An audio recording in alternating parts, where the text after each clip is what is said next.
Kinundena ng Makabayan Bloc sa Kamara ang inilabas na memorandum ng Civil Service Commission laban sa interaction ng mga kawani ng gobyerno sa social media. Ayon kay House Deputy Minority Leader Franz Castro, ang CSC Memorandum Circular 3-2025 ay paglabag sa karapatan ng mga government personnel tungkol sa kanilang freedom of expression and political participation. Nakapaloob kasi sa memorandum na mahaharap sa suspensyon ang mga empleyado ng gobyerno na magla-like o mag-share ng political posts sa kanilang social media accounts.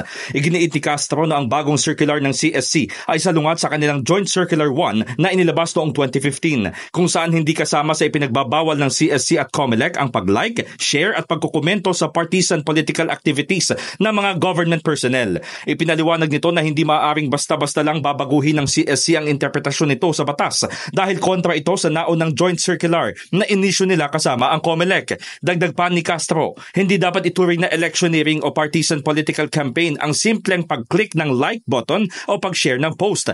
Anya, ito ay malayang pagpapahayag ng opinyon na ginagarantiya ng ating konstitusyon bukod sa lilikha umano ito ng chilling effect sa mga government employees para sa kanilang civil and political rights. In the heart of changing lives, ako si Brigada Haji Caaminio ng 105.1 Brigada News FM Manila, The Music and News Authority.